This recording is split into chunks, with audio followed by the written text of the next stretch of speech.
Jharkhand 9वीं board के सभी विद्यार्थियों को बता दें कि आप लोग का जो है सो अर्धवार्षिक परीक्षा हाफ ईयरली एग्जामिनेशन का डेट आ चुका है। ठीक है, 8 तारीख से आप लोग एग्ज़ाम शुरू है। तो सोशल साइंस को लेकर के हम लोग का ये वीडियो होने वाला है। जो बच्चे हमसे जुड़ गए हैं कहेंगे चैनल को सब्सक्राइब कर लेगा, ताकि जो है सो लगातार जो वीडियो आएगी आप लोगों को टाइमली मिल जाए। तो आज हम लोग का चलेगा सामाजिक विज्ञान सोशल साइंस से very objective questions and subjective हम लोग लास्ट में देखेंगे। पहले हमारा टारगेट रहेगा ऑब्जेक्टिव। हाँ चलिए, ऑब्जेक्टिव क्वेश्चंस के सारे महत्वपूर्ण प्रश्न करते हैं देर न करते हुए। तो हमारा सबसे पहला सवाल है कि जर्मनी यानी कि जर्मन संसद को क्या कहा जाता है? तो कांग्रेस और राइक्सटाग या फिर संसद या फिर नेशनल असेंबली। तो इसका जो आंसर हो जाएगा राइक्सटाग। ठीक है, राइक्सटाग याद कर लीजिएगा। नेक्स्ट सवाल है कि कई खेतों को मिलाकर की जाने वाली सामूहिक खेती को क्या कहते हैं? कम्यून और बाढ़ा बंदी या फिर बेटो या फिर यूटोपिया। नहीं, तो कई खेतों को मिलाकर की जाने वाली सामूहिक खेती को कम्यून बोलते हैं। कम्यून मतलब कंबाइन कर देना, एक साथ मिला देना। ठीक है, और फ्रांस की क्रांति कब हुई थी? तो आपका ये सवाल बहुत ही इंपॉर्टेंट है। इसका आंसर हो जाएगा आपका 14 जुलाई 1789। हाँ, ऑप्शन नंबर सी हो जाएगा, मतलब 3 हो जाएगा। ऑप्शन नंबर तीसरा सही हो जाएगा। नेक्स्ट क्या है कि लुई 16वां किस वंश का था?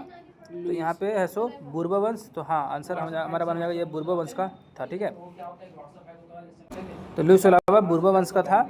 लुई और जार और कोई नहीं, गलती हो जाएगा। ऑप्शन नंबर ए सही है। अब है एडोल्फ हिटलर कहाँ जन्म लिया था?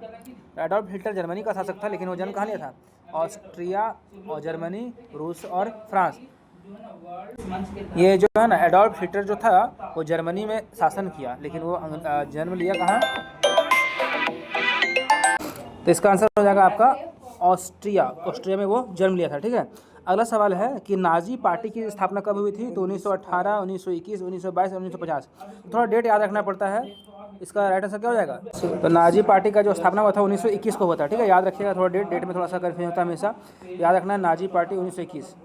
चलो, अगला सवाल क्या है कि 1 मील लंबी रेल की पटरी के लिए कितने स्लीपर की आवश्यकता पड़ती थी? तो अंग्रेज लोग जब हम लोग के यहाँ पे पटरी लगाते थे ना, तो यहाँ पे लिखा हुआ है 1200 से 1600। 1000 से 1200 स्लीपर्स, या फिर 1200 से 1600, या फिर 1760 से 2000, या फिर 2000 से 2500। 1200। तो 1200 से 1600 ऑप्शन नंबर क्या हो जाएगा? बी हो जाएगा। ठीक है, ऑप्शन नंबर 2। ठीक है, चलो आगे बढ़ते हैं। ये जो आंसर इसका है बी नहीं होगा, सी होगा। ठीक है, क्योंकि इसका आंसर राइट ये दिया हुआ है। क्या हो जाएगा? 1760 से 2000 स्लीपर्स की आवश्यकता पड़ती थी 1 मील पटरी लगाने के लिए। ठीक है, चलिए आगे बढ़ते हैं।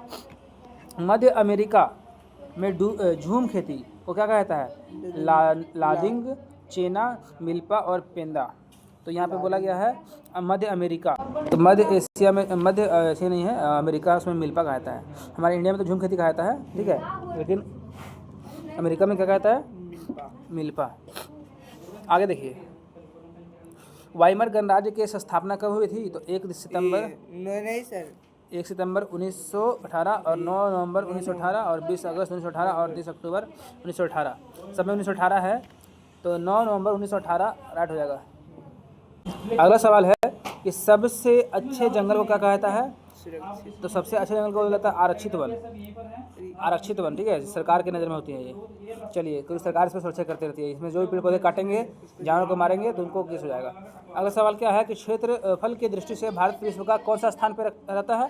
तो 7वां, ऑप्शन नंबर ए राइट हो जाएगा। ठीक है, और अगला सवाल है कि भारत में मानसून का आगमन निम्नलिखित में से लगभग कब होता है? तो मई के प्रारंभ में, और जून के प्रारंभ में, और अगस्त के प्रारंभ में, और जुलाई के प्रारंभ में। तभी आप लोगों ने देखा होगा जून जुलाई में हमारा इंडिया में भारत में क्या होता है? मानसून घुस जाता है, यानी कि जून के प्रारंभ में। ठीक है, बारिश है ना। चलो, इसका आंसर क्या हो जाएगा? जून। नहीं, मानसून का आगमन मतलब बारिश कब आ जाता है हमारा इंडिया में? तो जून में। ठीक है, जून जुलाई माना जाता है। अगला सवाल है निम्नलिखित नदियों में से कौन सी नदियाँ भ्रंश घाटी में होकर बहती है? महानदी, कृष्णा, तुंगभद्रा और ताप्ती। तो 2 ही नदियाँ भ्रंश घाटिया में बहती है, एक नर्मदा, एक ताप्ती। यहाँ नर्मदा कहीं दिया हुआ है, ताप्ती दिया हुआ है, तो ताप्ती इसका आंसर हो जाएगा। ठीक है, ऑप्शन नंबर डी हो जाएगा राइट, ऑप्शन नंबर 4था। चलो अगला सवाल देखते हैं। गोवा के दक्षिण में स्थित पश्चिम तटीय पट्टी को क्या कहते हैं? कोरोमंडल और कन्नड़ और कोंकण और उत्तरी सरकार। इसका आंसर हो जाएगा कोंकण, है ना, कोंकण हो जाएगा। चलो अगला देखो, विश्व में सबसे विश्व में सबसे अधिक वर्षा कहाँ होता है? तो ये होता है आपका मासिन राम में, ठीक है। सबसे ज़्यादा बारिश होता है मासिन राम में, ठीक है। अगला सवाल, जनगणना कितने वर्ष पर किया जाता है? तो 11 वर्ष, हर मतलब 11वां साल में, हर 10 वर्ष के बाद। ये तीसरा, ठीक है। 10 साल हो जाएगा तो 11वें साल में क्या होगा? जनगणना होगा। चलो अगला सवाल देखते हैं, दो नदियों के बीच के भाग को क्या बोलते हैं? तो दोआब बोलते हैं, दोआब। दो नदियों के बीच के भाग को दोआब बोलते हैं, ठीक है। भाबर और जल्ला और ताल गलत हो जाएगा, मतलब गलत हो जाएगा। अगला सवाल, भारत में सबसे कम जनघनत्व वाला राज्य कौन सा है? सिक्किम, अरुणाचल प्रदेश, राजस्थान और कर्नाटक। राजस्थान। तो राजस्थान इसका हो जाएगा, क्योंकि राजस्थान में बहुत ज़्यादा गर्मी है, बहुत ज़्यादा, मतलब वहाँ पे डस्ट है और धूल है ना, राजस्थान है। चलो, नीलगिरी की सबसे ऊंची चोटी कौन सी है? कौन है बताओ? महेंद्रगिरी, दो बेटा और नहीं, इसमें जो लग रहा है इसका आंसर 8 हो जाएगा, महेंद्रगिरी लग रहा है। कितना जी बढ़ रहेगा तो याद नहीं है सर। तो नीलगिरी की सबसे ऊंची चोटी जो हो जाएगा, दो बेटा हो जाएगा, याद रख लीजिए आप लोग, है ना। नीलगिरी की सबसे ऊंची चोटी दो बेटा, ठीक है। चलो अगला सवाल देखो, कि भारत में किस नदी की अपवाह द्रोणी सबसे बड़ी होती है? तो गंगा, गोदावरी और ब्रह्मपुत्र और कृष्णा। तो अपवाह द्रोणी ना, गंगा नदी, गोदावरी नदी, गोदावरी होगा इसका राइट आंसर होगा ऑप्शन नंबर 2 हो जाएगा। यहाँ पे कन्फ्यूज क्या कर रहा है ना, द्रोणी कह कर, द्रोणी से मतलब नहीं है हम लोग को। सबसे बड़ी नदी याद रखना, सबसे बड़ी नदी बोलेगा तो गंगा ही होगा, गंगा, गोदावरी नहीं होगा, ठीक है। ऑप्शन नंबर 1 कर लिया सही। अगला सवाल, संसद के कितने सदन होते हैं? 5, 3, 2 और 4। कितने भाग होते हैं? तो संसद के जो होते हैं ना, 2 सदन होते हैं, एगो 2 होते हैं, एगो लोकसभा, एक राज्यसभा, उच्च निम्न बोलता है लोग, 2 हो जाएगा, ठीक है। अब है अगला क्वेश्चन कि भारतीय संविधान को लिखने वाली सभा में कितने सदस्य थे? 299। तो 299 थे, 272, 295, 299 और 299 का right answer option number B. Bharat सरकार ने दूसरी पिछड़ी जाति आयोग कब गठित किया? 1968, 1969 और 1979 और 1978। तो 1900 इसका हो जाएगा 1979। अब यहाँ पे सवाल है कि भारतीय संविधान द्वारा नागरिकों को कितने मौलिक अधिकार प्रदान किए गए हैं?